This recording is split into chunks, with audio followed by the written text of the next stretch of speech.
दोस्तों नमस्कार, मैं अपने YouTube चैनल में आप सभी का स्वागत करती हूँ। शिव चर्चा गीत अच्छा लगेगा तो लाइक कीजिएगा, नहीं मेरे चैनल पर तो सब्सक्राइब कीजिएगा और कमेंट में बताइएगा कैसा लगा मेरा गीत। प्लीज़ आप लोग सपोर्ट जरूर कीजिएगा मुझे। गंगा जमुनमा से जल ले आईनी ए भोला जी, अरे जल ले आईनी ए भोला जी, अरे खोली ना के मरिया जलवा ढार देती ए भोला जी, अरे खोली ना के मरिया जलवा ढार देती ए भोला जी। सास ससुर के बतिया जहरवा लगे ए भोला जी, जहरवा लगे ए भोला जी, अरे खोली ना के मरिया जलवा ढार देती ए भोला जी, अरे खोली ना के मरिया जलवा ढार देती ए भोला जी।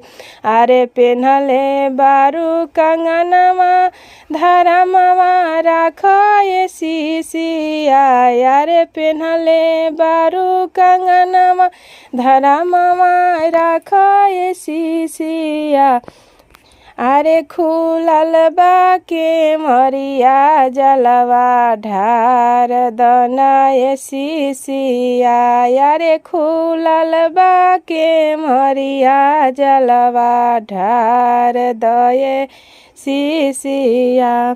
सात समुंदर पार से पचमे वाली अनिए भोला जी, सात समुंदर पार से पचमे वाली अनिए भोला जी, अरे खोली ना के मरिया भोग लगा लेती है भोला जी, अरे खोली ना के मरिया भोग लगा लेती है भोला जी।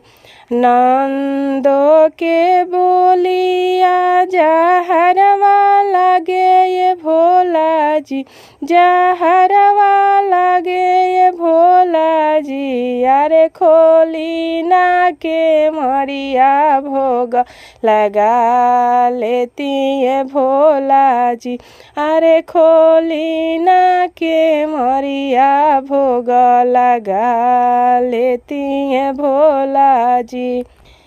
सात समुंदर पार से पचमे वाले आइलू ये सीसिया, पचमे वाले आइलू ये सीसिया, अरे खुलल बा के मरिया भोग लगा दे तू ये सीसिया, अरे खुलल बा के मरिया भोग लगा दे तू ये सीसिया।